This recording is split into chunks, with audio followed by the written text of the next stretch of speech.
Pues sí, también, ¿no? Sí, sí, Sí, me imagino. sí, ha Está cañón. estado. Después de 5 meses también es como complejo, ¿no? De volver a esta dinámica de las clases. Sí, no, no está sencillo. No está sencillo. No, no, Ujú. sí, está complicadito. Pero él feliz, ¿no? Pues yo lo veo como más alegre, entonces ya con eso me doy por bien servida. Sí, o Entonces, sea, sí, sí, sí Algo vale que, la pena como... algo que yo siento que a mí me va a costar trabajo es el hecho de volver a ver a mis compañeros o cuando voy en el transporte, a ver mucha gente. Como que voy a tener Ya, esta necesidad de que respeten mi espacio y ujú. que usen el cubrebocas, que se hagan payasitos. Sí, claro. Sí, es una cosa complicada esa. Sí, eventualmente a mí también me pasa. Yo no, yo no puedo tener gente tan cerca, ni estando sola ni estando con mi bebé, ¿no? Es así, hazte para allá. Porque sí, sí me causa todavía un poco de preocupación. Pero bueno, creo que esas serán las cosas con las que nos enfrentaremos, nos iremos enfrentando en el cotidiano conforme vayamos regresando a clases todos. ¿No? ¿Cómo nos vamos a relacionar ahora? Que también eso es complicado. Los niños creo que no es tanto problema porque todos juegan, ¿no? Todo a través del juego se les olvida todo. Pero nosotros que ya estamos adultos y que tenemos a veces ya ciertos condicionamientos previos, de repente se vuelve más complicado relacionarnos y más en este escenario, después de todo el susto de la pandemia, ¿no? Que aún estando vacunados y demás, sigue como el tema del cubrebocas y que tienes que ser cuidadoso y todas estas reglas. Quién sabe cómo vaya a ser el reto. Al menos para nosotros que somos una comunidad aparte enorme, ¿no? Así hablando general UNAM, somos una comunidad muy grande. Entonces va a estar interesante ver cómo reaccionamos todos. Bueno, andamos 48.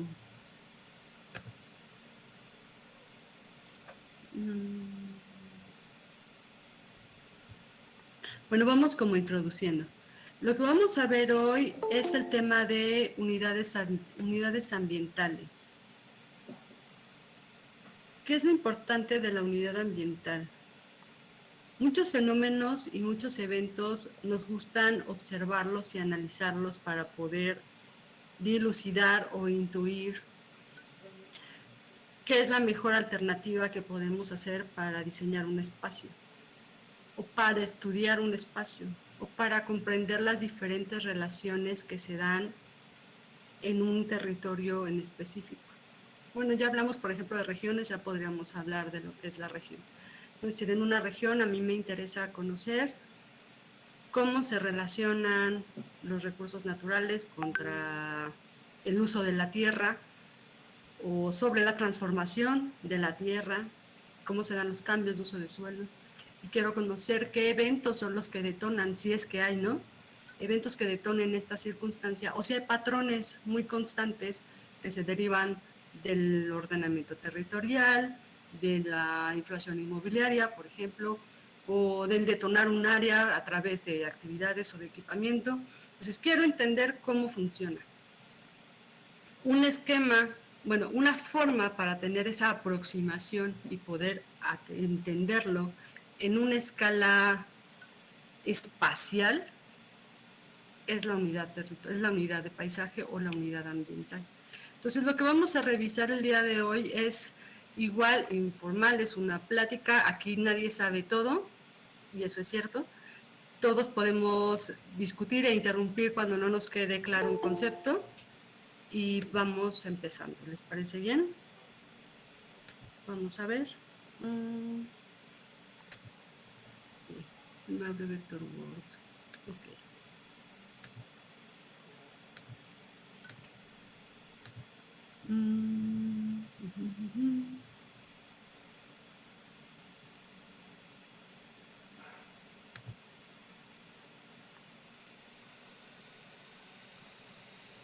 Denme un minuto.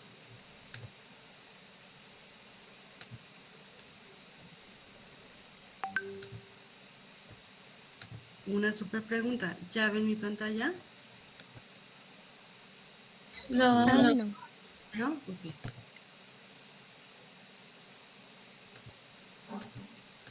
No me está dejando. Denme un segundo, por favor.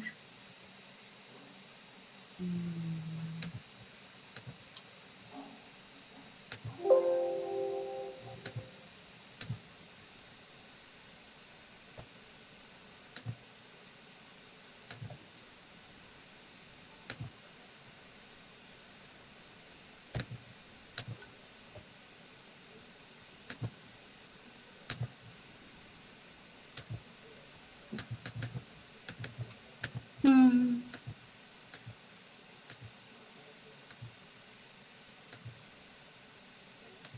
¿Alguien sabe por qué razones a veces uno no puede compartir? Ya, listo. Ahora sí, ¿ya la ven?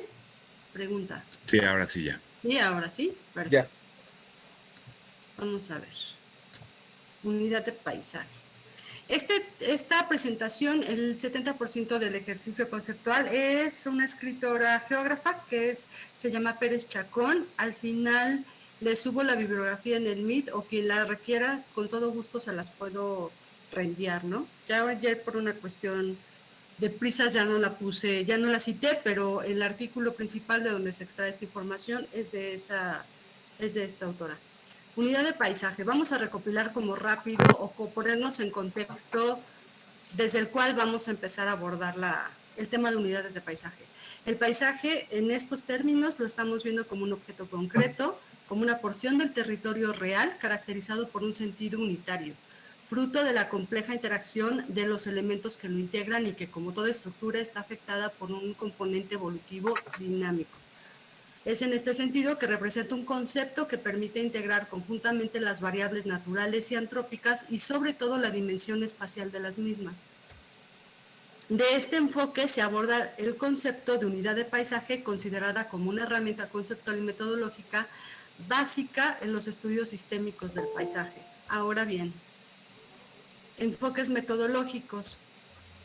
Las diferentes disciplinas vinculadas al estudio del medio y de las sociedades consideran... Profesora, perdone la interrupción, pero si está cambiando de diapositiva, no lo vemos. Seguimos en la ¿No lo primera ves? diapositiva. Ok, No. a ver. Ah, apenas se cambió, Claro.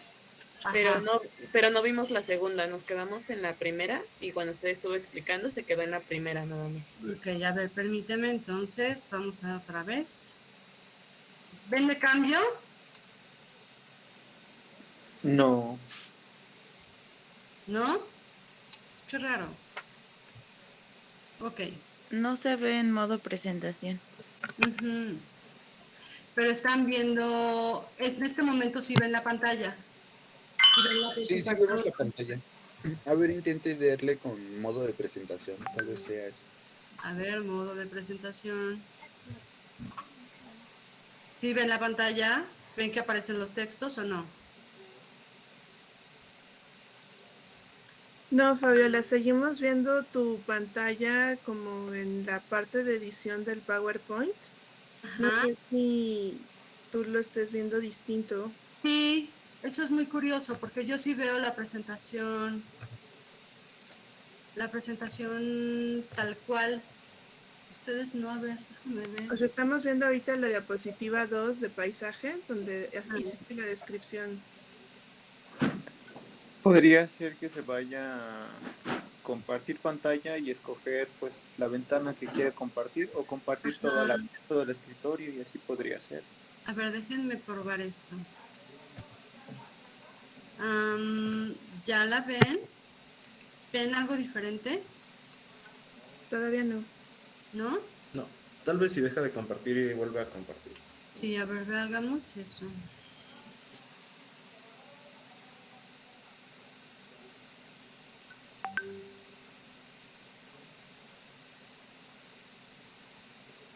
Vamos a ver.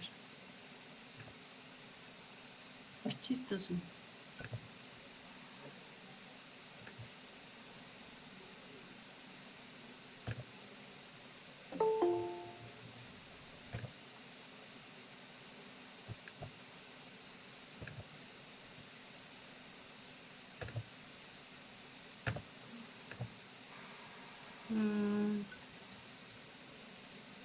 Vamos a ver. Ahora sí la ven todos. Vamos a ver en presentación toda la pantalla. Sí, ya se ve. ¿Ya? Ahora Ok, sí, sí. perfecto, vamos a ver. Entonces, paisaje. Este ya lo hablamos. Este es importante. Enfoques metodológicos. Las diferentes disciplinas vinculadas al estudio del medio y de las sociedades consideraban separadamente cada componente del paisaje. El medio natural siempre se interpretaba como un fenómeno exógeno a la sociedad, prácticamente constante, neutro y estático. Es frente a estos enfoques que las conceptualizaciones sistémicas conciben al paisaje natural o antropizado como un sistema territorial complejo y proponen nuevas formas de aproximación que permitan un análisis integrado, dando lugar a lo que hoy denominamos la ciencia del paisaje. Cabe señalar que esto es desde la geografía, ¿ok? Ahora, en el desarrollo de esta ciencia se distinguen dos tradiciones. Land Survey, que son la escuela que se consolida en Australia, Canadá y Estados Unidos, y que de alguna forma inspira todos los estudios que hace Olmsted y que, bueno, forman parte de la escuela de paisaje, de arquitectura de paisaje que a mí me tocó aprender. Es en ese sentido de que ellos, estas dos escuelas, elaboran técnicas de reconocimiento de terreno y de cartografía. Tienen como objetivo, esto sí es muy importante porque define el para qué voy a hacer unidades de paisaje. El objetivo es cubrir las necesidades derivadas de la planificación territorial y lo hacen a través de la sistematización con técnicas específicas de evaluación del potencial del medio y su representación cartográfica. De tal suerte que cuando yo estudié arquitectura de paisaje abordábamos la escala regional para poder ubicar los proyectos potenciales detonantes de la región. Ese es por el lado de la arquitectura de paisaje y la escuela de Land Survey. Ahora bien, después, casi antes, o de manera sincrónica, surge la ecología del paisaje. Esta escuela se funda en Rusia, Alemania y Francia. Francia tiene algunos aspectos teóricos y metodológicos que la difieren y logran una distancia bastante amplia y no de la ecología del paisaje, pero tiene más que ver con aspectos de organización jerárquica y taxonómica de la cartografía y del análisis del espacio que para esta sesión no vale la pena profundizarlos, pues son muy técnicos, muy de geografía. Solo quiero que fijen como estas pequeñas diferencias, ¿no? Que Francia sí tuvo una trayectoria diferente en algún punto del tiempo, pero URSS y Alemania, la misma Rusia sigue teniendo la misma escuela, siguen por la misma directriz. Ellos realizan prospecciones para la puesta en funcionamiento de nuevas tierras que tienen lugar en la Unión Soviética. En ellas se constata que no son suficientes los estudios meramente descriptivos, esto es Land Survey, sino que se requieren de formulaciones más globales para organizar estos espacios. Ellos lo hacen a través de la sistematización de la teoría de geosistemas, centrándose en la formulación de una metodología de unidades paisajísticas y de los componentes que intervienen en los complejos. Ecología del paisaje va a agarrar todos los componentes naturales, económicos, sociales,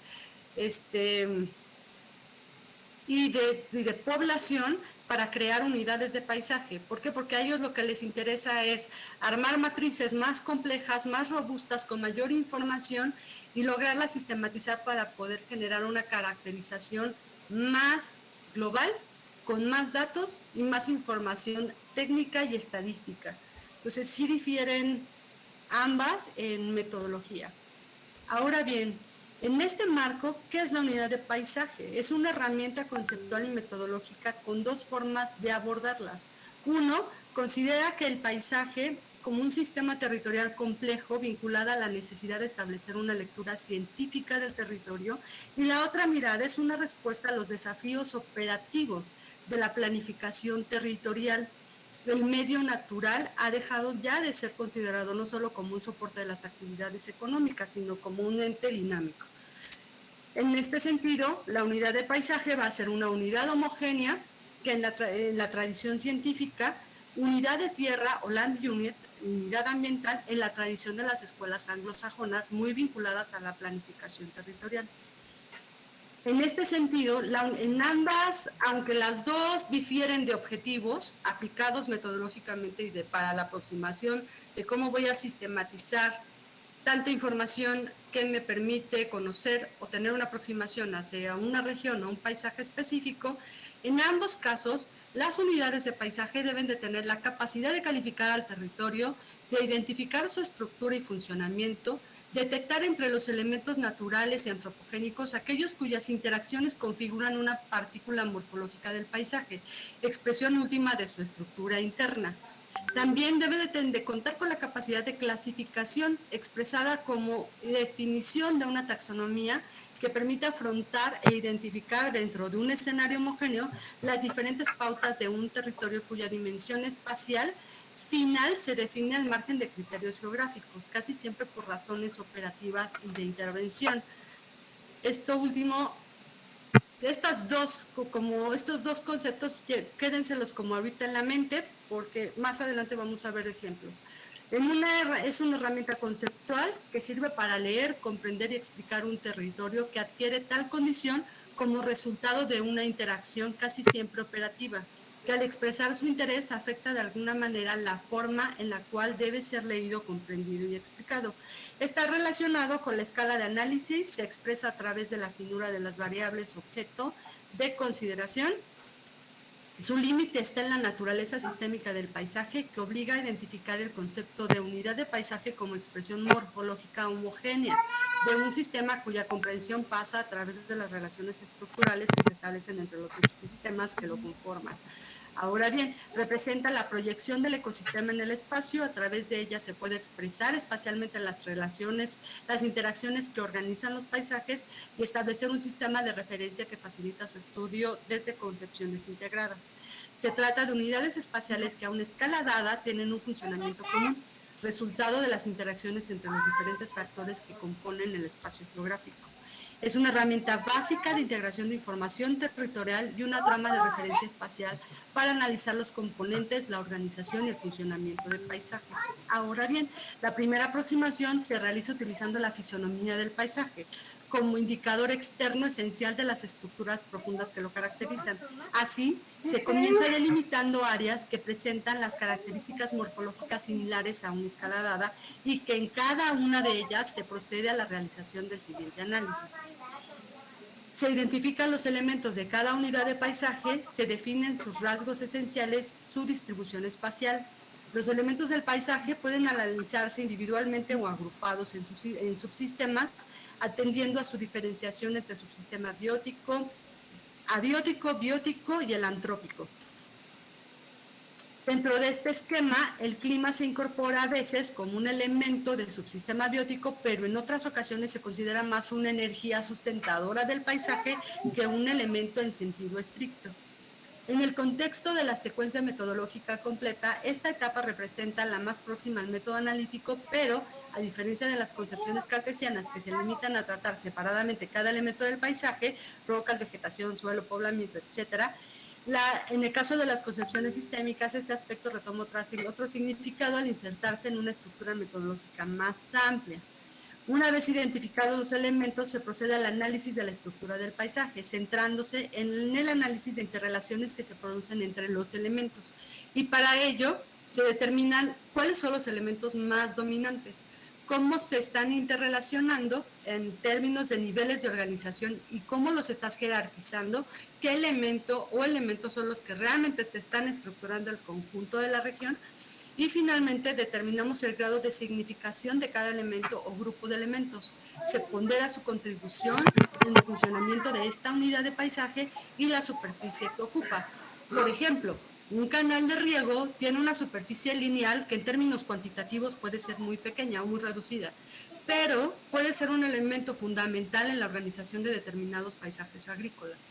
Entonces tenemos que, en la grosa acumulación de la información, tenemos que intuir qué tan importante es cada componente que existe dentro del paisaje. Ningún componente es descartable porque todos tienen una función que fue ya finalmente asignada por una actividad humana dentro de ese paisaje. Entonces, aún así sean brechas, terracerías, cuerpos intermitentes, escurrimientos perennes, canales, más por ejemplo con las infraestructuras de infraestructura vial o de infraestructura hidráulica, ningún gesto o ningún dato sobra. Todos tienen una razón y cumplen una función, aunque ante nuestros ojos sean como, pues son solo terracerías y no sirven. No es cierto. Muchas veces, dependiendo del ecosistema en el que estés, esa terracería es la entrada y la salida de camiones, por ejemplo, que tienen aprovechamiento forestal ilegal, ¿no? Y esas terracerías cambian en el tiempo. Entonces te está expresando una actividad económica que se está generando o un aprovechamiento económico que se está dando en un recurso natural específico, por ejemplo. Y finalmente, por ello, resulta interesante centrar el análisis en conocer cuáles son las relaciones directas y de mayor dependencia que se producen entre los elementos más significativos de un paisaje, interrogándonos acerca de cómo se afectaría al conjunto la desaparición de un elemento dado, cuestión que puede incluso ser expresada mediante un índice de interrelaciones. Ahora bien, esta es como la parte técnica, las características y los atributos que debe de cumplir la unidad de paisaje desde su concepto, cómo la defino, qué características debe de tener, debe de ser medible y debe de ser cuantificable, debe de tener una serie de valores y todos estos responden valores y variables cuantitativas, y también se valen las cualitativas siempre y cuando todas estas puedas cartografiarlas, delimitarlas y expresarlas en un mapa de unidades de paisaje. Para que esto no quede como suelto, les voy a presentar las unidades de paisaje que yo hice para mi tesis de Cuautitlán Izcalli, para la tesis con la cual obtengo el título de arquitecta paisajista. Es un ejemplo de cómo se aplicaron o cómo desarrollamos las unidades de paisaje utilizando Land Survey, la Escuela de Levantamiento de Tierras, o Land Unit, utilizando Land Unit.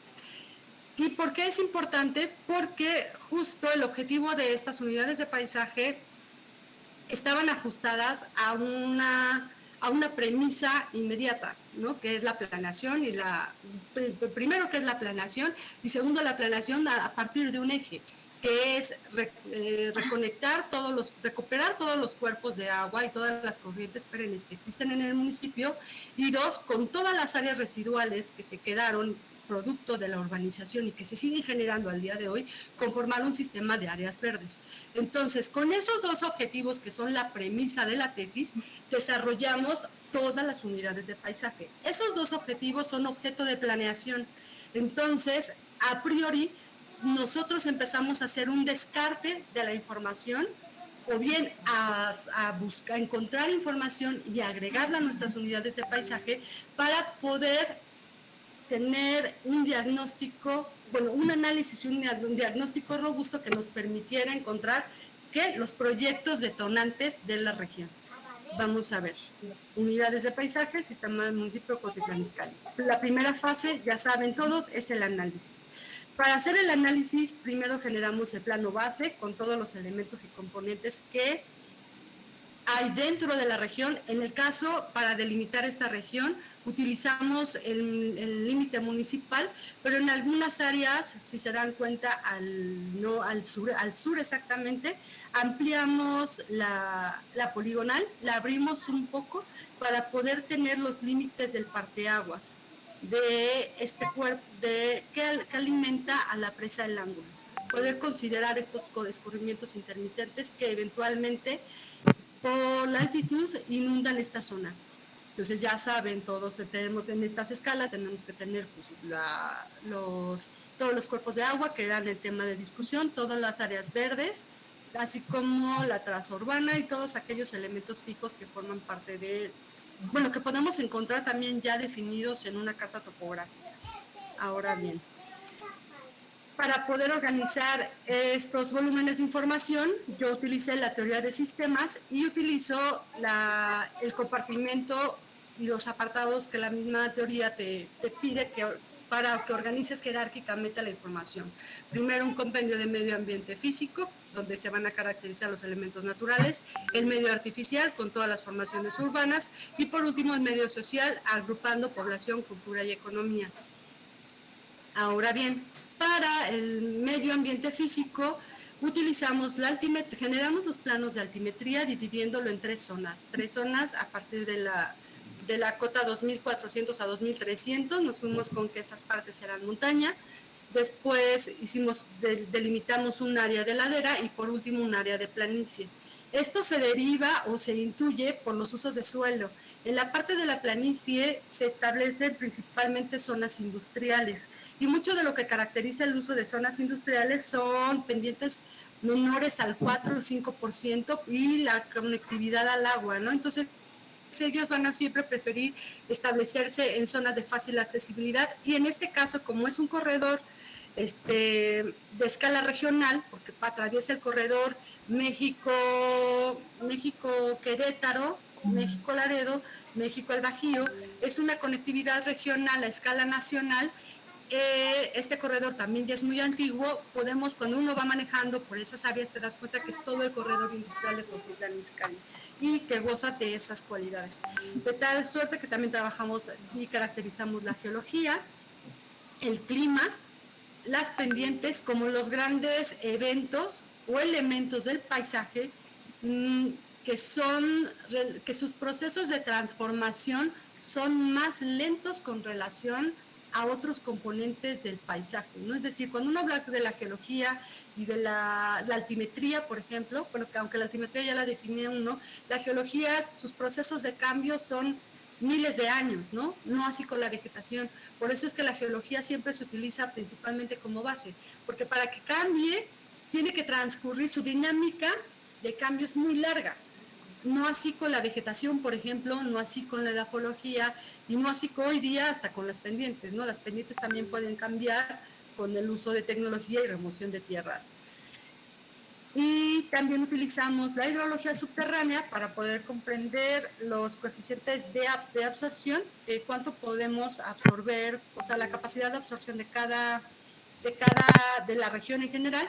Y por último, la hidrología superficial, que son los elementos o el eje de planificación en este ejercicio. Y por último, la edafología, conocer los suelos.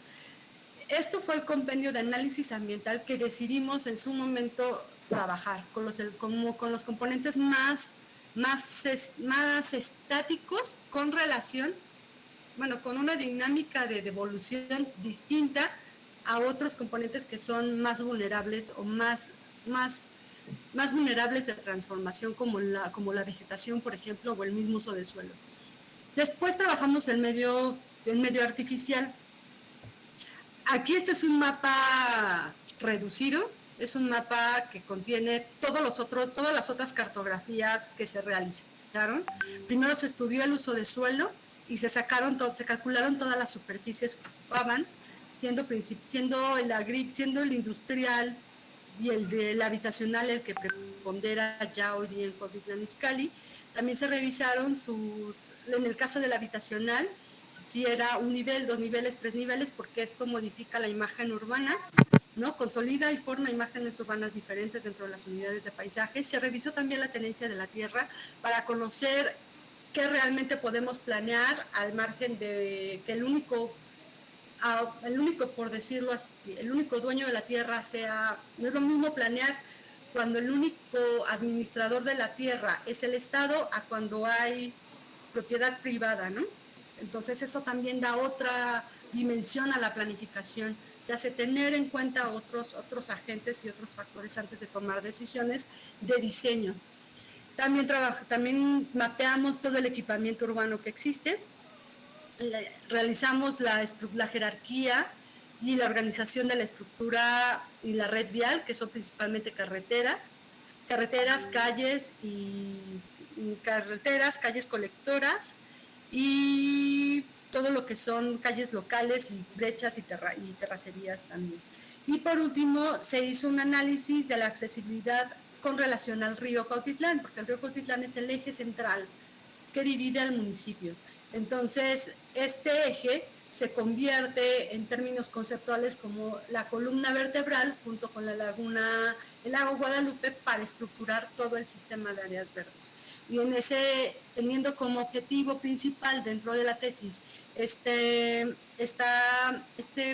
pues sí, objetivo de planificación, se estudia también, bueno, se analiza qué tan cerca o qué tan lejos están el resto de las áreas verdes y de los cuerpos de agua o bien de los otros ríos con relación a esta columna vertebral.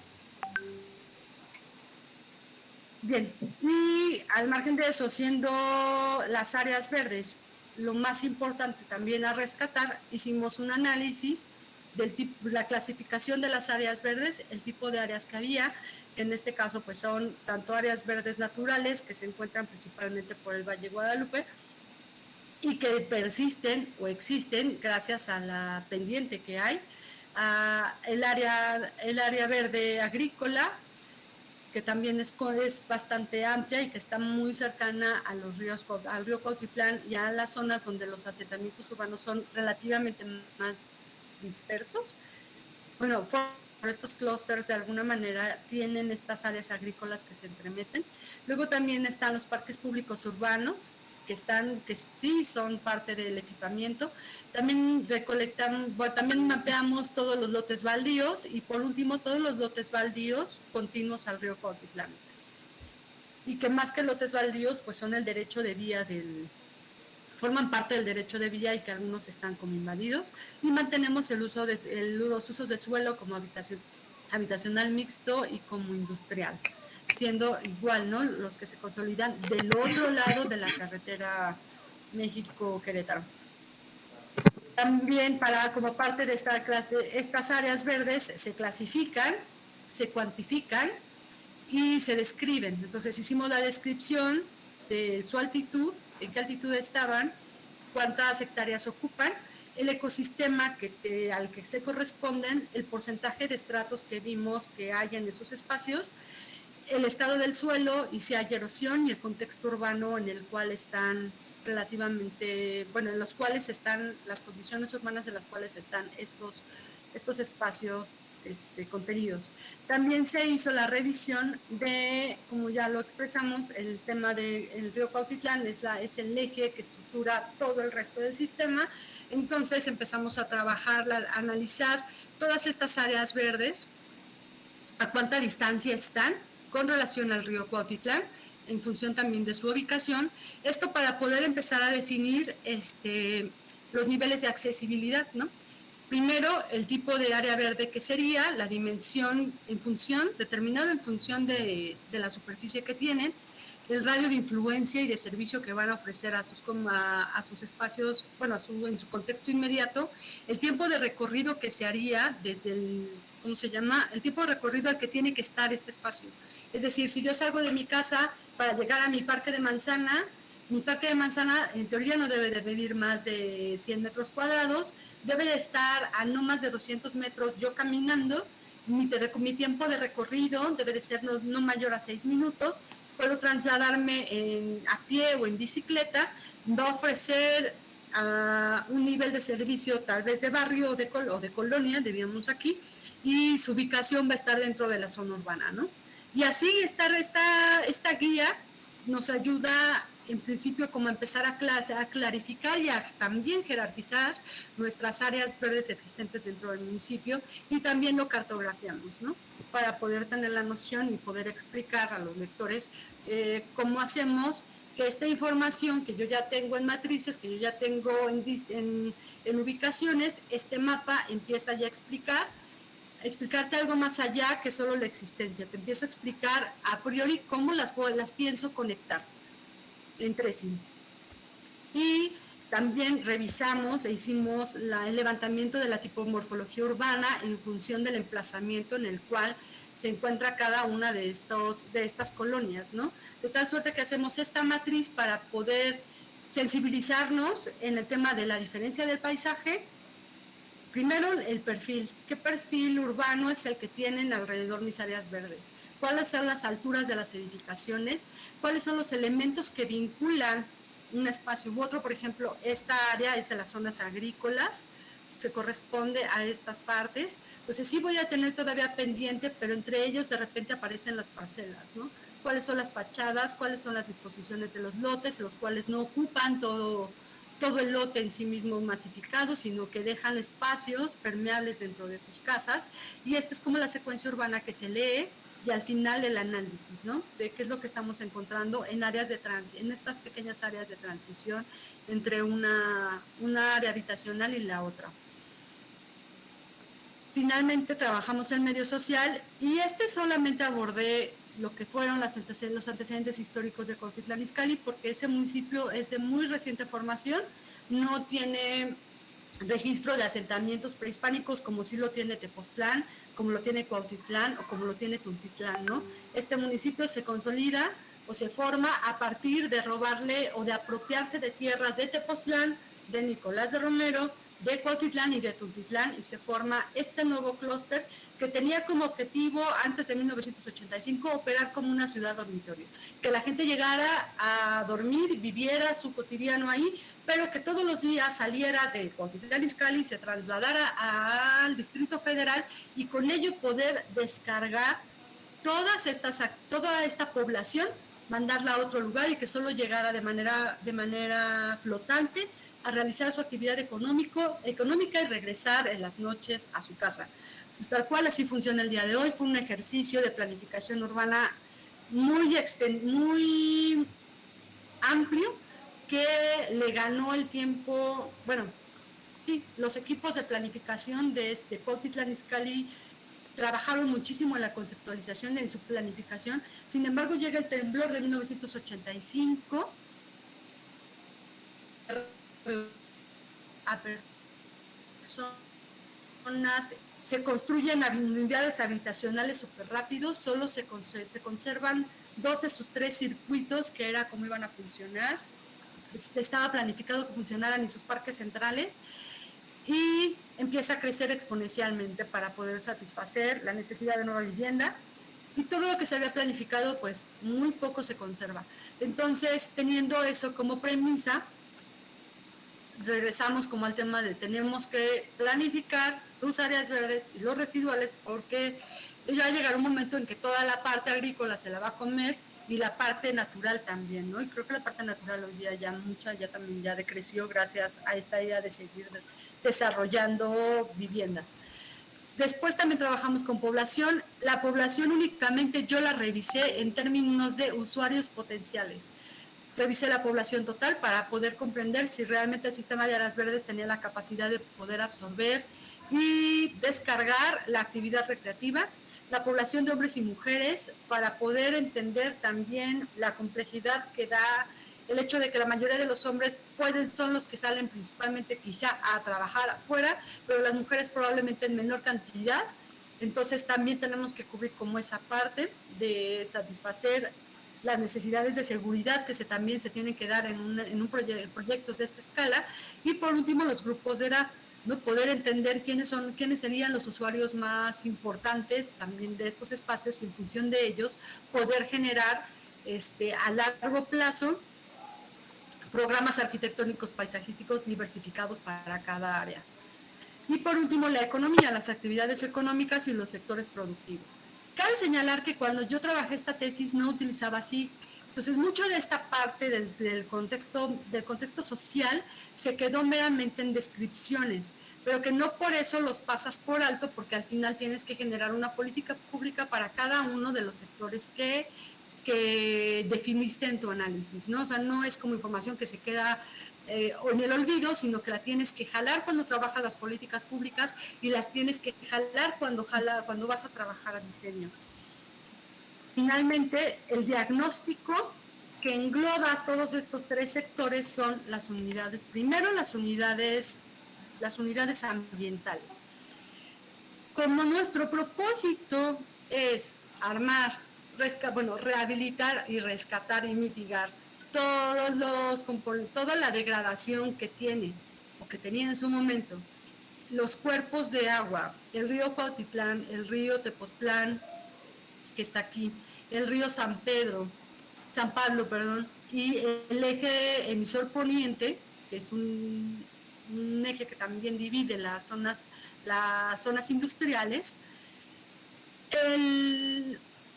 El aspecto más relevante a analizar es la hidrología superficial, y el otro aspecto ambiental que a mí me permite generar las grandes unidades de paisaje van a ser la altimetría, la hidrología superficial, y en función de la hidrología superficial y el entendimiento de la formación de las pequeñas microcuencas que se generan por los escurrimientos intermitentes, se decide clasificarlas. Entonces yo ya saqué en una primera base 3 unidades ambientales grandes, ¿no? Las que rigen, las que conforman la base. En una segunda fase, por la hidrología superficial, las separo según su coeficiente de escurrimiento, es decir, cuánta agua va a escurrir contra cuánta agua se va a infiltrar. Y por último, estas grandes zonas de escurrimiento las jerarquizo y las divido por las microcuencas o las barrancas que existen y que se forman gracias al relieve y a la topografía de esta región.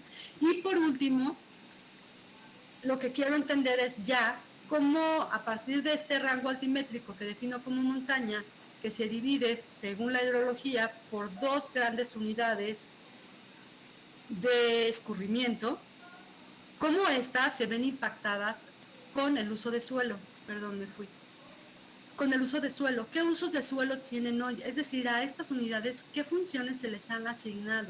Y en función de ello, las separo o las clasifico y las jerarquizo con un nombre y una clave, ¿no? De tal suerte que aquí podemos ver los números de las pequeñas microcuencas que se generan y los usos de suelo que las caracterizan.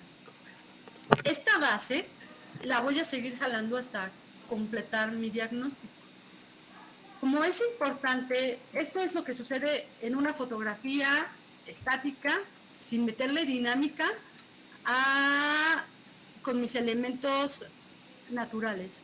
Sin embargo, cuando yo entro y le sumo mis unidades de paisaje, que es la síntesis de mi análisis del medio físico artificial, yo ya empiezo a ver en mis áreas de paisaje de montaña cuál es la imagen urbana de mis áreas verdes y si estas son compatibles con el uso de suelo que hay día y con las funciones ecológicas y ambientales que también cumple estos espacios, ¿no? Por ejemplo, las montañas son importantes porque son conformadoras de suelo, ¿no? Ahí se genera el suelo.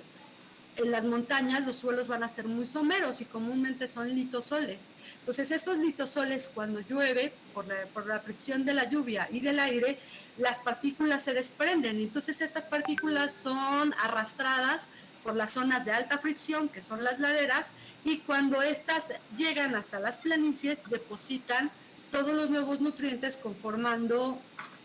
En este caso, por ejemplo, se conforman suelos aluviales y son aluviales porque el origen de la geología nos indica que estos suelos, su base es volcánico, ¿no? El origen de estos suelos son volcánicos, son rocas extrusivas ígneas. Entonces, los suelos que podemos esperar pues, van a ser principalmente van a tener esas partículas, lo que los hace zonas de depósitos de otras partículas que son los feldspastos y otros elementos más que conforman los suelos aluviales y que también enriquecen los suelos y son suelos que se caracterizan por también el aprovechamiento agrícola. Entonces uno tiene que ir haciendo la concatenación y asociación de cada uno de los componentes, dilucidando con su respectivo sesgo, porque tampoco son verdades absolutas, la interacción que se da entre una capa y otra, ¿no? Y aquí podemos ver, bueno, cuáles son los usos de suelo según el área, la unidad de paisaje en la cual se encuentran y finalmente cuál es su imagen, ¿no?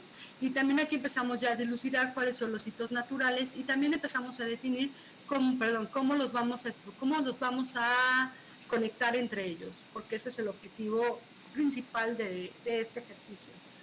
Finalmente hacemos el plano diagnóstico donde vamos a vertir todos los componentes y vamos a empezar a decir qué está bien y qué está mal y qué puede mejorar. Empezamos como a dilucidar el potencial también que vamos a encontrar, de tal suerte que si se dan cuenta mis unidades de paisaje me las llevo hasta el final, ¿no? Y estas mismas unidades de paisaje las utilizo para poder estructurar también mis propuestas de diseño. ¿no? Es decir, en función de ya el estudio específico de cada una de las unidades, con todos sus componentes interactuando, empiezo a definir qué voy a hacer en términos de planificación, de políticas públicas, de normas y de diseño. Empiezo de expresar qué es lo que tiene que pasar en cada uno de estos espacios. Ahora bien, ¿alguien tiene alguna duda? Voy a dejar de compartir pantalla o me quedo en la pantalla para que ustedes me digan si tienen alguna duda, pregunta, todas en la vida. Sí, yo tengo una. Por ejemplo, en la conexión de áreas verdes entre sí, había como una parte que decía como perfil, altura, elementos de vinculación, volumen, pero todo eso se hace como una generalidad de las áreas que están aledañas al río o como particular. En esta escala se hace en generales y haces el criterio de diseño. Especificas cómo lo quieres. Es como un término de referencia. Para que se conecte el tema A con el tema B necesitamos, no sé, 500 metros de ciclopista que debe de tener estas características, debe de tener estas guarniciones, debe de tener estos semáforos, debe de tener todo lo que debe de tener. Tú lo defines casi como un quizás sin metros o sin superficies fijas, pero sí dando un criterio de cómo quieres que el diseño final de eso quede. No lo bajas. Ajá.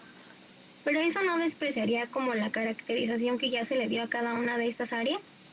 No, claro que no, porque por eso es que tú hasta el final vas a seguir atendiendo las características de cada zona. O sea, tu planeación va a estar en función de tus unidades de paisaje y de tus unidades ambientales.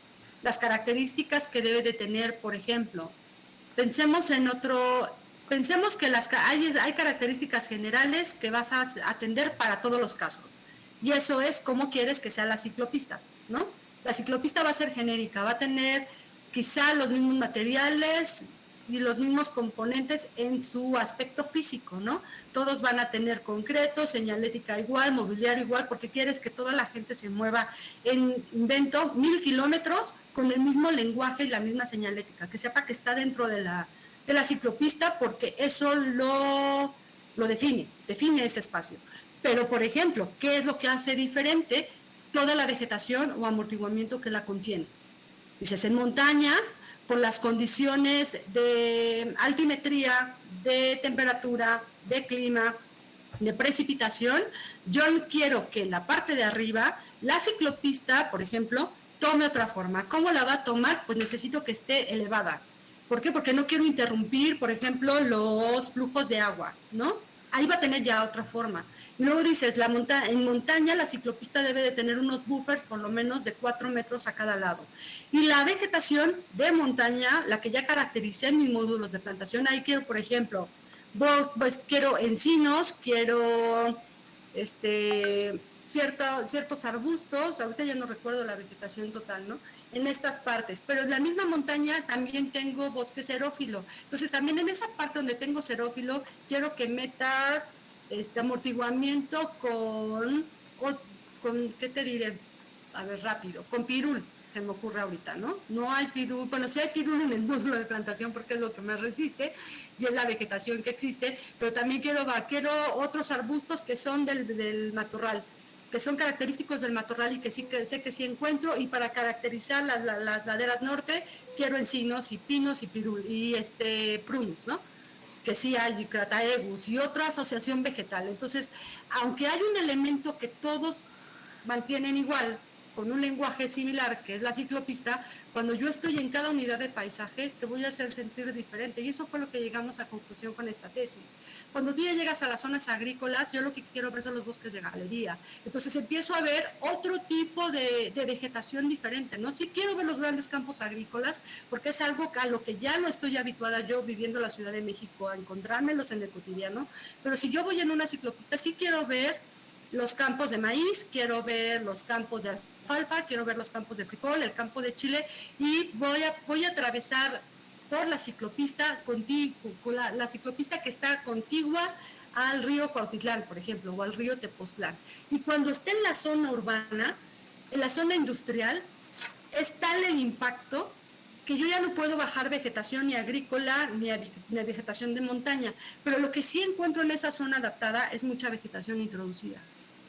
Y entonces voy a generar una ciclopista que probablemente sea igual ya a la que encuentro en ladera, ¿no? Concreto, con señalética, sobre piso, con semáforos, con cierto mobiliario, pero la vegetación ya me cambió allá, porque la vegetación ya es completamente introducida. Entonces puedo hacer un gran camellón o un gran amortiguamiento con, por ejemplo, jacarandas, ¿no?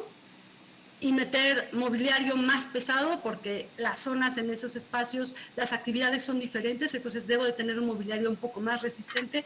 En fin, tú encuentras la manera a través de diseño de cómo poder utilizar esta información que ya hiciste y hacerla operativa en tus propuestas de diseño. ¿Sí te resolví la duda o la incrementé? No, sí, muy bien, como sí ya quedó más clara de que va de lo general, como haciendo estos términos de referencia, pero a lo particular en cada unidad de paisaje. Exactamente. Ay, pero otra duda. Entonces, ¿a qué escala? Ay, ¿qué pasa? Creo que esta llamada ya se va a acabar. ¿Les parece bien si les mando un link y ya nos quedamos en la conversación de la siguiente hora? Sí, maestra. Perfecto. Cuelgo esta llamada y en el Meet les vuelvo a enviar el nuevo link. Ups. ¿Sí me escuchó? Sí, sí te escuchamos. Ok. ¿Por qué se separa la parte social de la parte artificial? Bueno, las construcciones artificiales. A ver, ¿cómo otro? A ver, déjame entender bien tu palabra, tu pregunta. ¿Por qué se separa todo el aspecto social o artificial?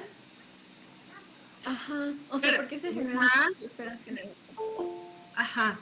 Tiene que ver más en la cuestión, en mi caso, recordamos que las unidades de paisaje, como se los puse en el ejemplo, tú lo haces en función del objetivo que quieres encontrar o de lo que quieres encontrar o la tesis a priori que tienes sobre una región que vas a intervenir. La teoría de sistemas, que es con la cual yo realizo esta tesis, tiene esa premisa en el que tú no puedes agrupar o sea, lo que te dice la teoría de sistemas es agrupa peras con peras, ¿no? No peras con manzanas. O sea, el ser humano construye su hábitat, pero su hábitat como variable de análisis va en la bolsa urbana. El ser humano o las personas y su actividad económica, su actividad en términos de población y de demografía van en otra bolsa. ¿Esto por qué? Porque si tú quieres entender, por ejemplo, voy a poner un ejemplo de lo que ahorita ya hago, pero que no hice en esta tesis. Rezago educativo, tú dices, bueno, a ver, tengo 100 escuelas primarias y 100 escuelas primarias que están todas concentradas, por ejemplo, en el centro de Cuautitlán Izcalli y alrededor ya no tengo escuelas, ¿no? Solo están esas 100. Entonces dices, pues están ahí las 100, ¿no? Qué chistoso que estén todas juntas en el centro. Y de repente ves que tus grupos de edades tienes mil niños. Y esos 1000 niños vas a rezago educativo y te das cuenta que esos 1000 niños solamente el 20% estudia. Entonces dices, bueno, a ver, hay 20% solamente que estudia, ¿no? Aparentemente están separadas para que tú las puedas comparar entre sí mismas y después hacer una interrelación. Se estudian por separado para que puedas entender cuántos niños hay en términos de demografía, por ejemplo, que fue como yo lo trabajé, grupos de edad, cuántos hombres y mujeres hay y en total cuántos son, para dimensionarlo en términos de población a grosso modo que tienes que atender. Y la contraparte es cómo voy a dotar el equipamiento, que esa es otra forma distinta.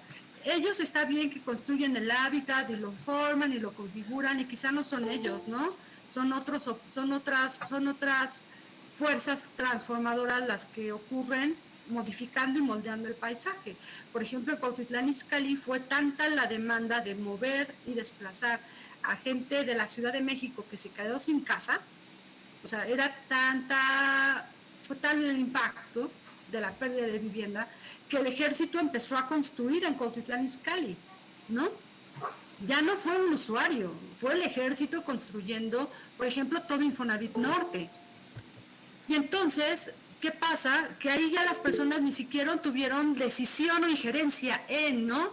En cómo quiero mi casa, cómo quiero mi colonia. No, pues esa ya nos tenemos que ir a vivir y pues ya tiene 2 cuartos, es súper chiquito.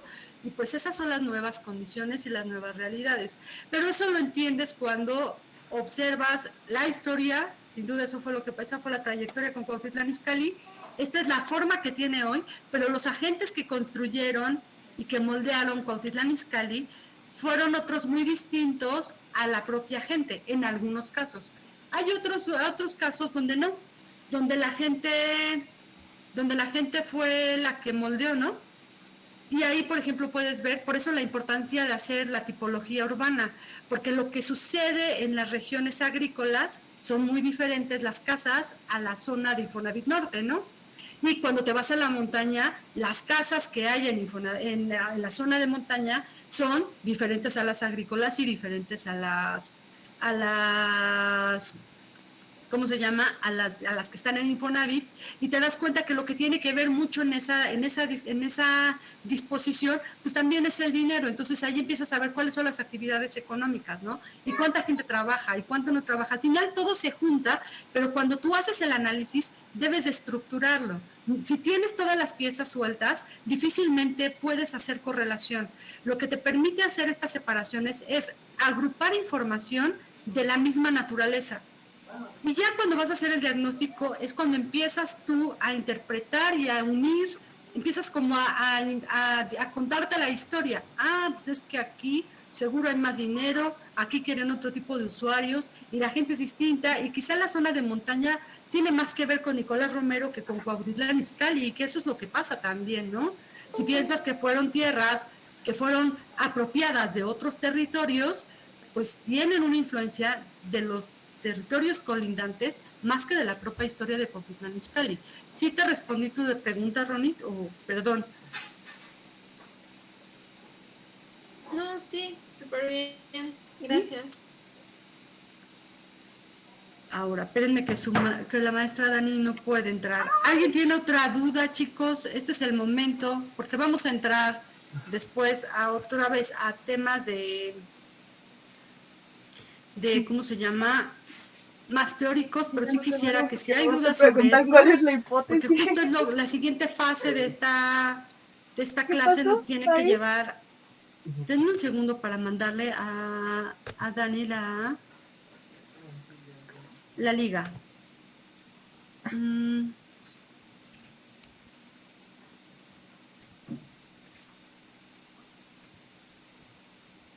Oye, yo tenía una duda con respecto a la escala de la unidad de paisaje.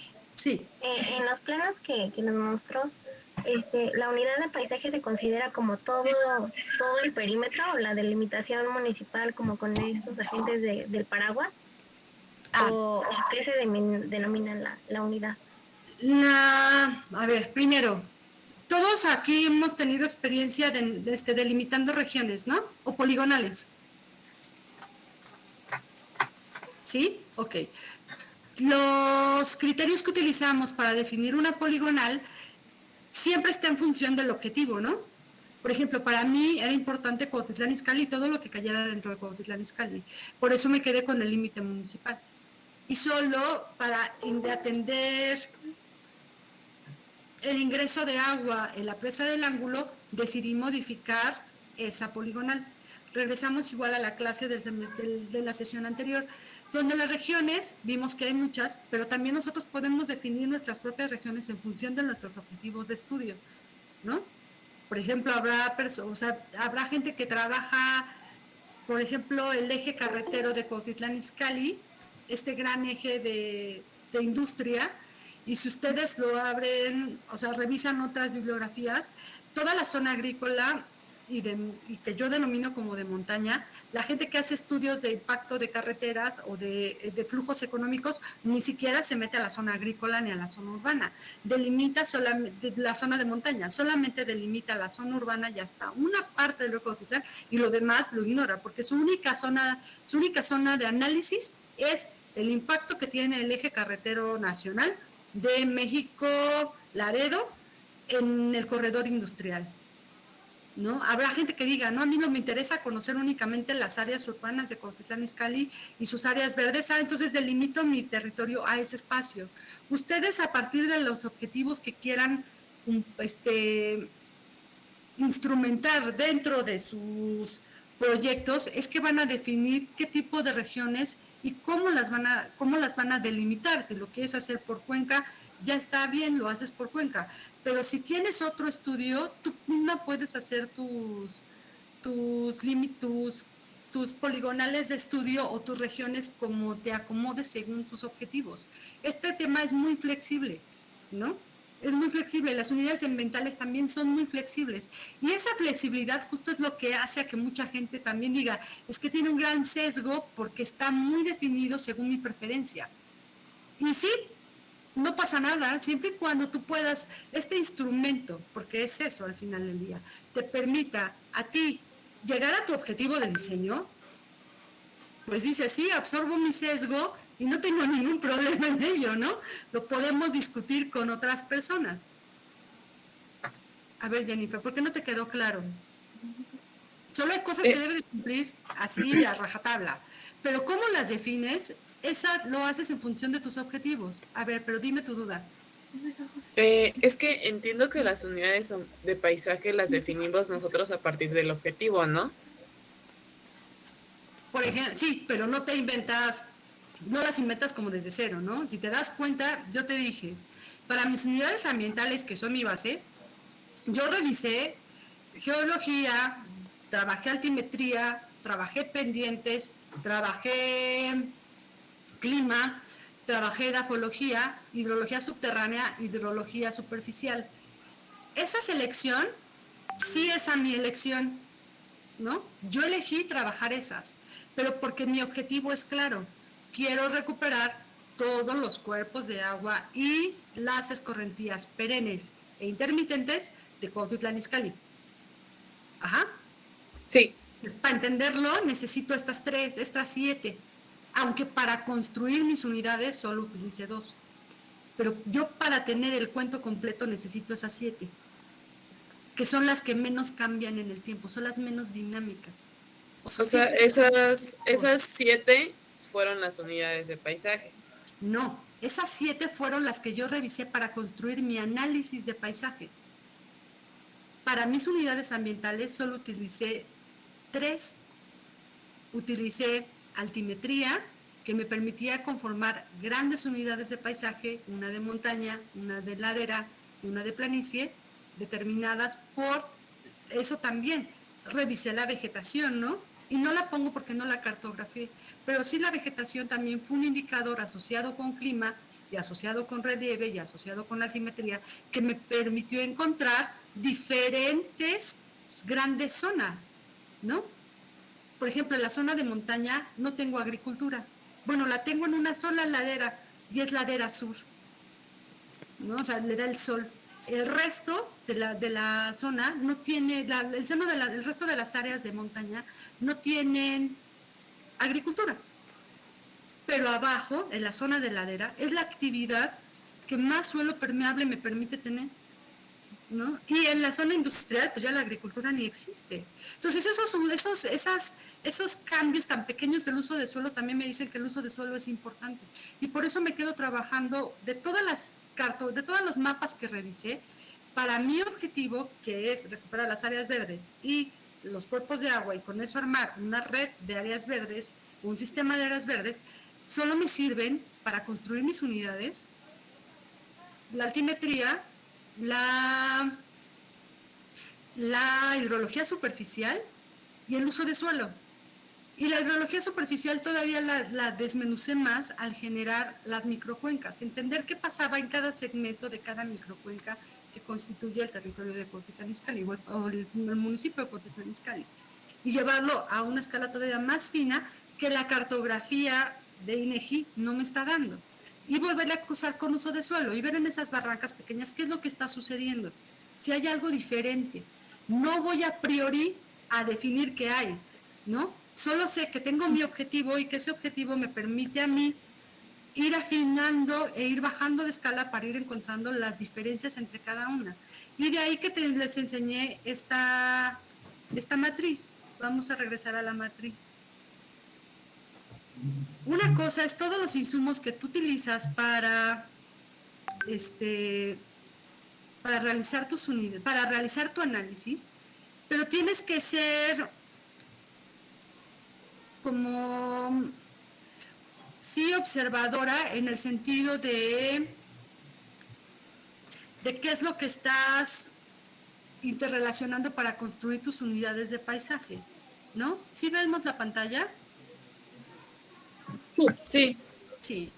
Ok. Si recuerdas, cuando hablamos de análisis, por eso lo puse como así. Análisis, la primera fase que todos tenemos cuando abordamos un proyecto. Lo primero es tener nuestro plano base.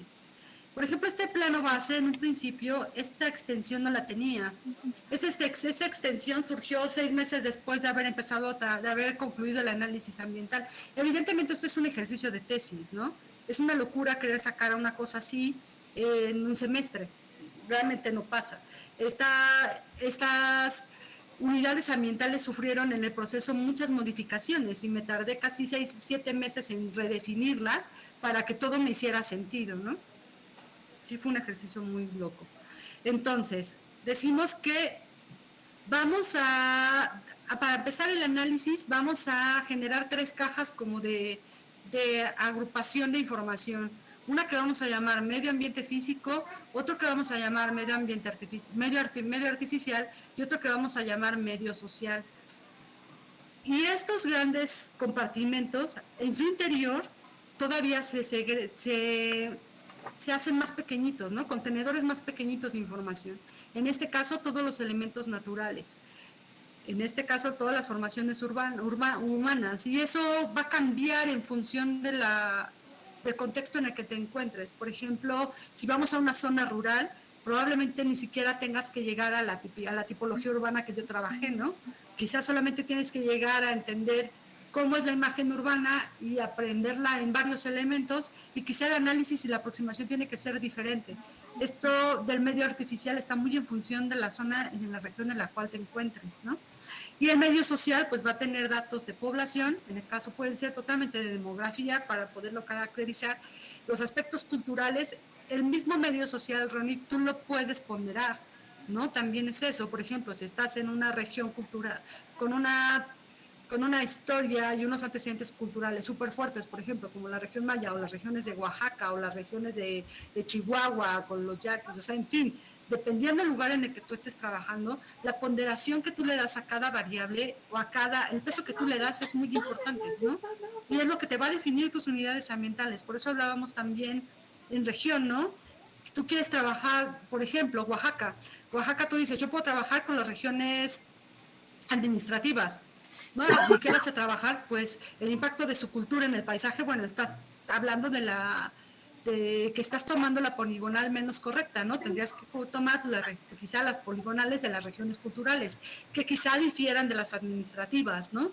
Entonces, está muy en función de su objetivo final de intervención. Pero a grosso modo son estas 3 cajas donde tú vas a ir organizando la información, donde vas a ir echando cada variable o aspecto que te ayude a entender cómo funciona el paisaje. Y en el medio ambiente físico, que no son las unidades de paisaje, solo estoy recolectando la información en este momento. Solo estoy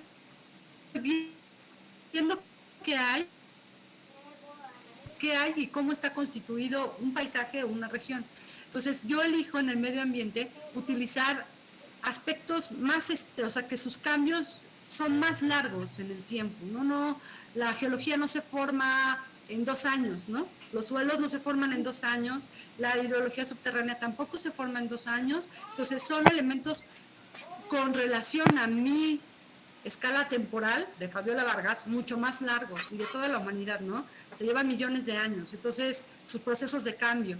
Entonces, para mí es más fiable utilizar estos elementos que evolucionan a un ritmo distinto que yo y que las sociedades en general para poder comprender en un primer acercamiento qué pasa con el paisaje y de estos, ¿no? Por ejemplo, empiezo a generar mi propia cartografía, mi propio entendimiento. ¿Por qué? Porque también previamente ya recorrí Cuautitlán Izcalli y ya sé que en la montaña no hay industria, ¿no? Eso es un hecho tangible. Sí hay casas, pero no hay industria. Entonces hay algo que hace a que el sector del desarrollo industrial decida irse a la montaña, por ejemplo. También muchas cosas son de observación directa, ¿no? Entonces, ¿por qué en la montaña no haya? Entonces hay un factor discriminatorio que hace que ciertos usos de suelo en la montaña no aparezcan. Entonces eso ya me empieza a llamar la atención y digo, bueno, voy a generar una división altimétrica considerando, aunque no estoy aún analizando el suelo, pero sí estoy viendo cómo la gente se está apropiando de él, ¿no? Y ahí es también donde empiezo a atender ciertamente el medio ambiente físico, pero empiezo a hacer estas asociaciones que no necesariamente van en esta caja, ¿no? Pero que sí me ayudan a discriminar información, ¿sí? Hasta ya hago pendientes y digo, sí, claro, la pendiente donde mayormente se concentra la industria es el 2%. Y cuando pienso en la actividad industrial digo, sí, claro, no me voy a pagar miles de millones estar en la montaña si voy a contaminar y a tener que meter o invertir muchísimo en infraestructura, ¿no? No vale la pena, porque las pendientes en montaña son mucho mayores, y más cuando en planicie puedo quedarme y estoy accesible hasta la vía del tren, ¿no? Porque también el espíritu de que la zona industrial esté justo por la vía del tren es que anteriormente, bueno, hasta el día de hoy, ¿no? El tren sigue siendo una manera eficaz, eficiente y barata de trasladar mercancías. Entonces, empiezas a hacer una correlación de toda la información que estás teniendo. Y eso es a nivel de análisis, ¿no? Y ya cuando te vas al medio artificial, pues sí, te empiezas a dar cuenta que la propia industria tiene su límite, ¿no? Y está alrededor de 2 vías de comunicación importantes, que es el tren y la carretera México-Querétaro. Y más allá no se mete. Entonces sí, lo que hace a que este uso se quede en este espacio es la planicie. Entonces me voy yo a este plano y digo, claro, entonces aquí esta ya la delimité y hay un límite en el cual ya no llega, ¿no? Entonces agarro y digo, bueno, hasta este límite que yo defino a mi juicio con la pendiente del 2%, hasta acá, ¿no? Aunque el 2%, del 2 al 5 se mete hasta esta zona, bueno, mi uso industrial sí tiene una franja territorial bien clara, ¿no? ¿Qué es esto? Es esta parte, este uso. Más no se mete. Entonces, ya ahí empecé a construir, empecé a discriminar, ¿no? Y empecé también ya a clasificar. Entonces empiezo a ver, bueno, a ver, ¿dónde están estos grandes clústeres donde la gente después del terremoto seguro se metió? Pues es toda esta zona. ¿Y cómo lo ves? Por el hacinamiento de los lotes, ¿no? Porque si te vas a la montaña, ve la diferencia que hay en la traza urbana. Aquí sí hay camellones, y aquí hay corredores, y hay áreas verdes, ¿no? Centrales. Y aquí no. Aquí solo tengo 2 parques y todos estamos encima de todos.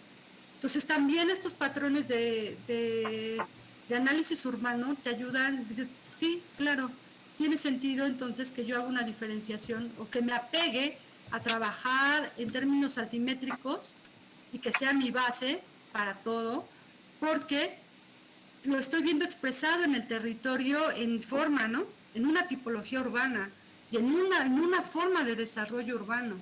Entonces sí es muy importante que hagas este análisis de cómo las variables que estás ocupando del medio ambiente te empiezan a hacer sentido cuando empiezas a revisar el medio artificial, ¿no? solo a nivel de análisis. Aquí no estás definiendo todavía unidades de paisaje, aquí solamente estás analizando la información y la estás organizando, la estás poniendo en cada cajita. Cajita medio físico, cajita medio social o cajita ambiental, ¿no? Y entonces, cuando yo me pongo a hacer este plano y empiezo a ver las tipologías, digo, claro, tiene sentido, porque tiene sentido hasta en el relieve, ¿no? Tiene sentido cuando ve el suelo, ¿no? La zona de montaña sí va a tener áreas verdes, pero nunca va a tener agricultura porque son litosoles. Ahí se originan todos los suelos. Ahí no tengo suelo en realidad, ¿no? No tengo suelos profundos para albergar una actividad agrícola. Al menos que meta una inversión muy alta para poder generar suelos, para terracear, como lo hacen los chinos, ¿no? Para tener las terrazas de arroz. Pero pues no es el caso, no es China y no hay esa tecnología, ni ese uso, ni esa costumbre. Entonces, empiezas a asociar estas aproximaciones que vas teniendo de tu análisis ambiental. Y el medio social, empiezas a ver también cómo se distribuye la gente, ¿no?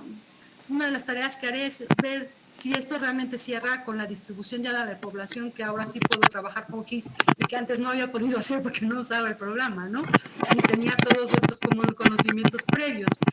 Y de tal suerte que cuando tú terminas de organizar y jerarquizar la información en cada cajita, con relación a su propia cajita, ¿no? Dices, bueno, ya voy a empezar el diagnóstico. ¿Y cómo lo voy a hacer? Primero entendiendo qué unidades de paisaje o qué aspecto que yo estudié dentro de mi análisis natural y asociándolo, infiriendo, es mucha inferencia en este caso. Me pueden hacer sentido para construir algo. Pues ya vi que el uso de suelo sí tiene un patrón, ¿no? Es decir, la industria no está en montaña, o sea, hay una primera discriminación. La vivienda en el centro tiene un patrón de lotificación y de crecimiento. Entonces, también ver qué me hace sentido. Digo, sí, me hace sentido tener usos de suelo porque me estoy encontrando un patrón de distribución, ¿no? Estoy encontrando un evento singular que no se repite en el territorio, ¿no? O sea, que tiene sus clústeres muy bien formados. A simple vista no se lee, pero cuando buscas a detalle te vas dando cuenta de estas cosas y las empiezas a apreciar.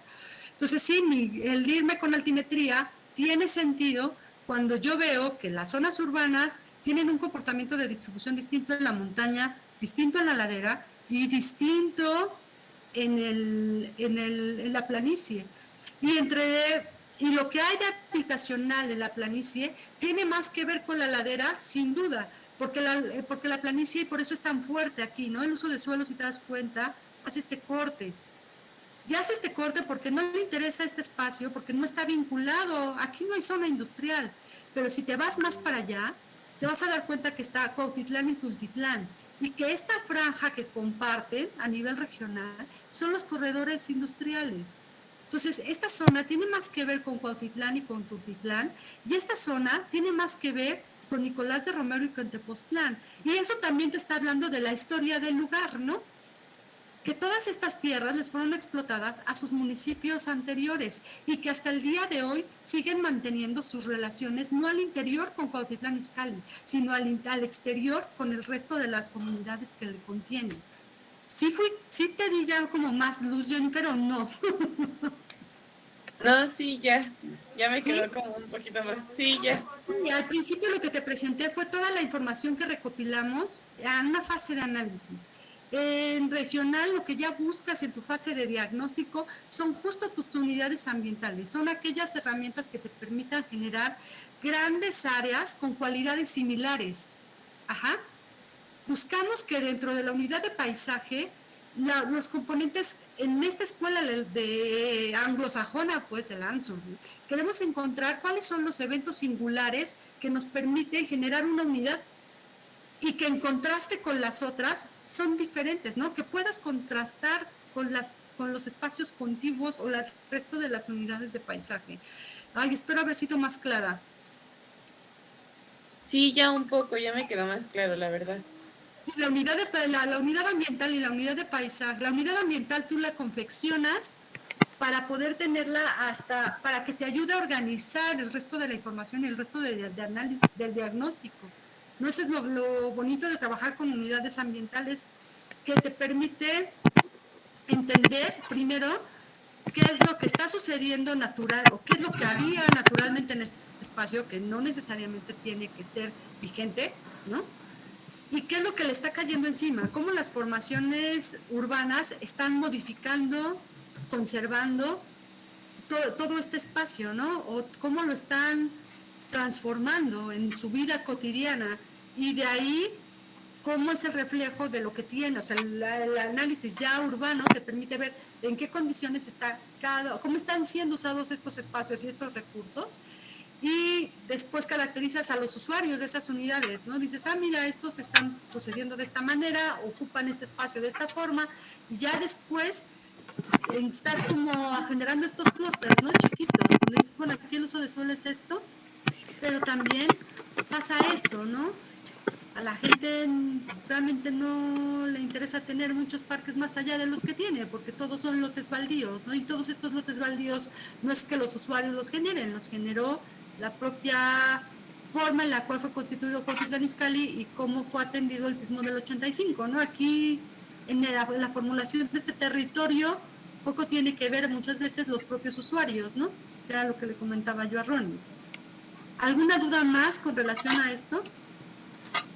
Presupuesto. ¿En qué sentido, Abril? Que es como el presupuesto que recibieron, pues no es lo mismo un parque de Cuautitlán Izcalli a la zona centro de México o así. Pues sí, es justamente, no pueden creer lo que no conocen. Sí, puede ser. Sí, puede ser una cuestión administrativa, de decisiones administrativas. ¿Alguien más? Sí, profesora, ¿cree que podremos regresar a la diapositiva 10 y después Sí, claro. a la 12? 10, acá. En la proyección del ecosistema en el espacio. Sí, bueno, justamente en la diapositiva anterior dice que es un entendimiento conceptual. ¿Cómo esta proyección conceptual es una abstracción de la realidad? ¿O cómo nosotros cómo hacemos esta proyección del ecosistema en el espacio? Ok. ¿Cómo estás haciendo esta proyección del esquema del espacio? Es justo a través de esto. Justo a través de la revisión de la cartografía. Hay muchas formas de cómo hacerlo. Dependiendo de tu escala, que eso es lo más importante, es como tú vas a definir los insumos que requieres. En México tenemos la desventaja de que la mayoría de las cartas temáticas, muchas de estas solo se encuentran a escala 1 a 250,000, ¿no? Pero no dejan de ser un referente. Ahí el primer sesgo, ¿no? Voy a generar mis bases de análisis. Sí es conceptual, pero esa parte conceptual también tiene que pasar a la parte operativa, no a la parte instrumental. ¿Cómo lo voy a hacer? ¿Cómo lo voy a hacer operativo, viable y cartografiable, ¿no? Aunque yo tenga una idea muy conceptual sobre cómo hago mi proyección ecológica, esto tengo que encontrar las variables o los temas importantes o relevantes que me ayuden a caracterizar mi objeto de estudio o mi objetivo de tesis o mi objetivo de clase. Entonces, en el caso de las escalas de las cartografías temáticas, tú puedes agarrar y consultar las que INEGI tiene de FAO, ¿no? Y todavía te las puede hacer la simulación y INEGI propio te las genera. E ir recopilando esta información, ¿no? E ir haciendo las interrelaciones que desde la perspectiva conceptual y, digámoslo así, epistemológica que creas que vas a aplicar, haces tú tu discriminación. Es decir, vámonos, por esta clase es bonita, vámonos a tu posicionamiento de cómo es la relación del hombre y la naturaleza. ¿Qué ponderas, no? Pondera, o sea, es una visión antropocéntrica, es una visión biocéntrica, es una, o sea, ¿cuál es a mí la que me hace clic y defiendo y me gusta explorar en la arquitectura de paisaje, ¿no? Por ejemplo, en mi caso, pues es súper yo trabajo paisajes antropocéntricos, es decir, es tan importante el ser humano como lo es el medio natural, porque coexisten, tienen que existir en una dinámica y una relación directa. Entonces, lo que yo trabajo es ese caso, paisajes antropogénicos, ¿no? Paisajes que ya fueron modificados por el hombre, pero que estos paisajes en su relicto más profundo tienen aún cierto grado de naturalidad, que es el que yo voy a buscar. Y ese grado de naturalidad está dado en la conservación aún existente del lago Guadalupe, del río Cuautitlán, del río Tepoztlán, del río San Pablo, de los escurrimientos de la lluvia. O sea, ese posicionamiento es conceptual, hace referencia a eso, a cuál es mi posición con relación a un paisaje cuando lo veo. Teóricamente, ¿yo qué pienso, no? ¿Cómo pienso que deben de ser las relaciones del hombre-naturaleza? Esa es la primera fase conceptual. Y si tú entiendes y tienes claro eso, o tienes empatía o simpatía por alguno, vas a empezar a hacer la recolección de la información, que es la parte de la instrumentación, el análisis.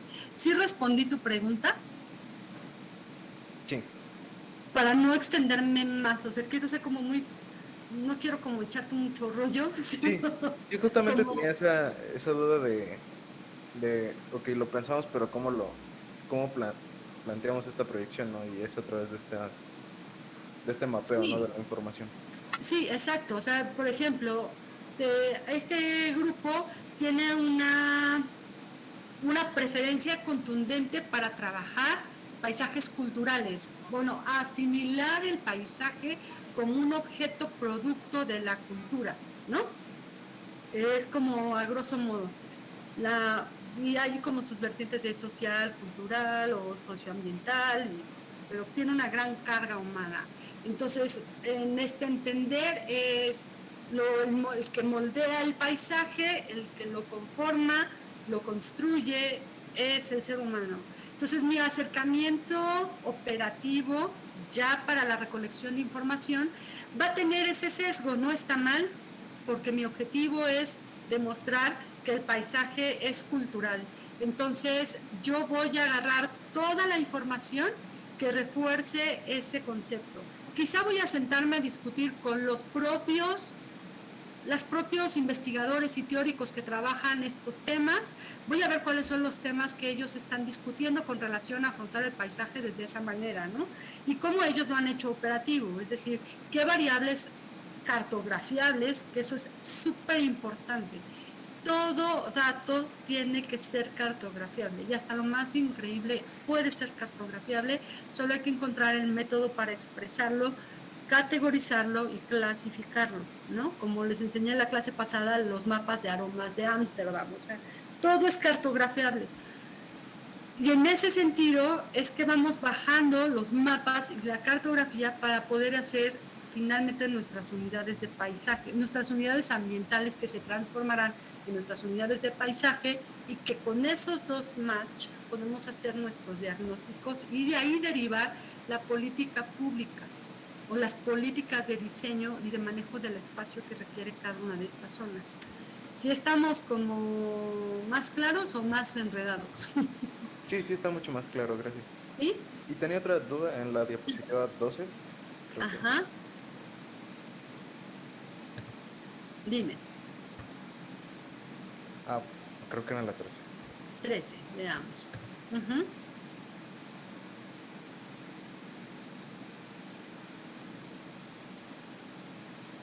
No, sí la tenía clara. Gracias. ¿Sí? Ok. Por eso esto es importante. Tenemos que aprender a ponderar. Ponderar qué cuánto contribuye a nuestra unidad de paisaje y la superficie que ocupa. Es decir, qué tan relevante es. O sea, por ejemplo, yo estudié siete temas ambientales o naturales, ¿no? Pero de esos 7, para construir mis unidades de paisaje, a mí me hizo más sentido, después de hacer el análisis natural, de hacer el análisis urbano y el análisis social, me hizo más sentido agarrar y decir, bueno, sí, aunque mis unidades ambientales podrían prescindir del uso de suelo, yo no puedo prescindir del uso de suelo porque es lo que me está dando una preferencia del uso del territorio, ¿no? Y cómo defino el crecimiento urbano de Cuautitlán Izcalli. Entonces no lo puedo discriminar porque esa es la forma urbana que hoy tiene, que tiene presionado o estresado o mal conducido o afectado lo más principal de mi objetivo de tesis, mis cuerpos de agua y mis ríos, ¿no? Mi sistema hidráulico, mi sistema, toda mi hidrología, ¿no? Mis cuerpos de agua y todos mis ríos están capturados de alguna manera por este tejido, están condicionados y se han comido el desarrollo urbano y esta planificación o esta falta de planificación ante una urgencia ha reducido a Cuautitlán Izcalli al río Cuautitlán en una tripa, ¿no? Y los únicos que se mantienen medianamente en su flujo es río Tepoztlán y río San Pablo. Entonces tenemos que generar espacios permeables para que el río Cuautitlán respire así y podamos reutilizar este espacio con un nuevo discurso, ¿no? Y ese nuevo discurso eres el eje central de Cuautitlán, del municipio y de todo el territorio, y tu afluente más importante, tu tributario más importante es el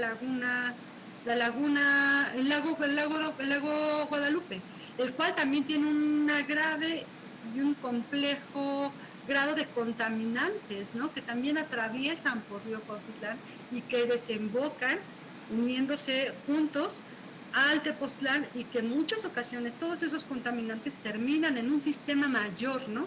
Que es el lago de Zumpango, y que ese a la par se conecta con otra red hidrológica mucho más amplia, ¿no? Entonces es como empezar a trabajar también desde lo local, porque el impacto a largo plazo es grave, y es grave a la población, y se deriva en enfermedades, ¿no? En enfermedades gastrointestinales, en enfermedades respiratorias, se deriva también en un problema grave que es la pérdida de fauna, la pérdida de vegetación nativa, los ecosistemas, bueno, todos los tipos de vida presentes ante los contaminantes que la gente de la industria va y deposita en el lago de Guadalupe, están generando un problema local de escala regional. ¿Estamos de acuerdo? Y ahí es donde la teoría de sistemas adquiere todo el sentido del mundo, porque trabajamos con sistemas abiertos. No pensamos que únicamente estamos resolviendo el problema de Cuautitlán Izcalli. No, Cuautitlán Izcalli es un receptor de aguas de presas construidas con anticipación, y estas presas están generando también en los territorios aledaños cierto grado de, ¿cómo se llama?, de erosión, ¿no? Por la ausencia o manejo de agua. Y estos se conectan a un sistema mayor que va alcanzando escalas regionales de mayor amplitud, ¿no? Y que también eso recarga, eso también genera o reparte problemas ambientales con todo el resto del trayecto del agua, ¿no? Donde se van encontrando los diferentes cauces y los diferentes embalses. ¿Sí? ¿Alguna otra duda? ¿Te respondí tu pregunta? Gracias. ¿Alguien más, chicos? Bueno, otra duda que me surge. Sí. Estas definen sus unidades, ¿no? Y al final, a pesar de que estén estén definidas, conviven unas con otras. No es como que se pinte la raya y ya sea una unidad completamente, completamente distinta, ¿no? ¿Cómo analizamos estas fronteras entre las unidades? Mira, al final del día, lo más importante en estos espacios que son súper antropogénicos, es decir, que ya tienen un grado de modificaciones bastante fuertes, muchas veces esas fronteras son, ¿cómo se llama? ¿Cómo decirte? Son inteligibles en términos urbanos, ¿no? No logras ver la diferencia en cuanto al uso y a la apropiación del territorio en sí. Pero sí logras ver estos cambios, por ejemplo, en el incremento de la pendiente y en la presencia de la vegetación. Entonces, muchos de estos espacios, quizá en zonas menos perturbadas, se responderían más a los probables ecotonos, ¿no?, que encontraríamos en otras regiones, por ejemplo, rurales. En poblaciones rurales sí podríamos todavía, y bueno, rurales atendiendo que predomina la agricultura de autoconsumo y no la agricultura de riego, ¿no? Quizá en la agricultura de riego también ya se borraron, pero quizá en la agricultura de temporal, estas franjas podamos, a través de la observación, ver pequeñas manifestaciones de ecotonos o zonas de transición. Yo las trabajé como zonas de transición en las que haces ya como una mezcla, ¿no? Y estos ecotonos en los ambientes naturales tienen una expresión de vegetación distinta, ¿no? O se dan fenómenos naturales que difieren del resto de las unidades del paisaje.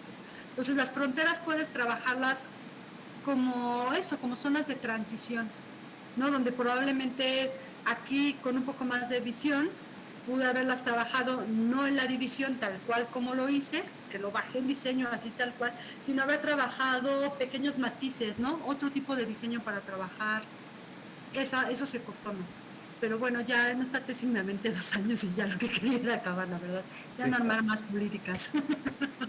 gracias, sí quedó muy, muy claro. Sí, puedes trabajarlo como estas zonas de transición entre cada unidad y según los componentes que tú estés integrando a tu análisis, encontrar como, o sea, eso ya es como un trabajo más sutil, ¿no? Más sutil y más detallado. ¿Qué podrías hacer para enfatizar estas transiciones? Uh-huh. Sí, se me ocurre que podrías hacer eso. Sí. Gracias. De nada. ¿Alguien más? Queridos, queridas, queridas todos. ¿Todos clarísimos o todos confundidísimos?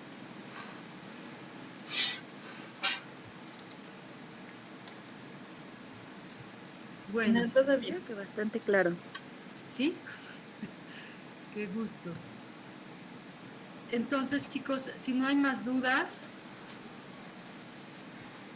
sí les pediría que de actividad final, nada más hagan como una reflexión sobre lo que les presenté.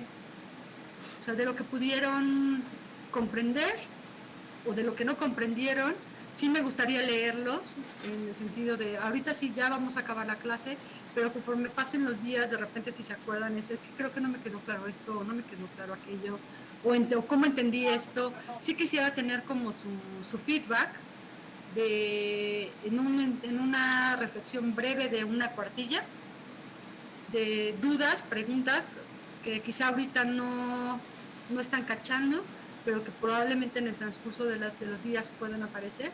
Sí me gustaría leerlos para poder avanzar en los siguientes temas, porque las siguientes lecturas que llegan sí tienen un corte completamente naturalista. Vamos a ver allá a Mahar. Y vamos a ver cómo desde esta escuela de Lansbury, escuela de Harvard, se hacen operativas las unidades de paisaje. Cómo él hace esta interpretación hace esta recolecta de información y cómo la sistematiza ya aplicado en un proceso de diseño a nivel regional, ¿no? Y que bueno, mucho de esta tesis sigue la escuela de Jan Mahar, ¿no? Lo que fue mi tesis de licenciatura.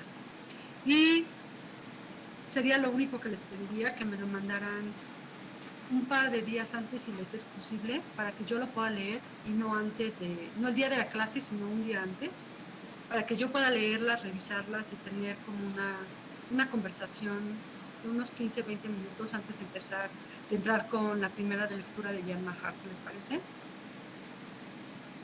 Sí, una duda.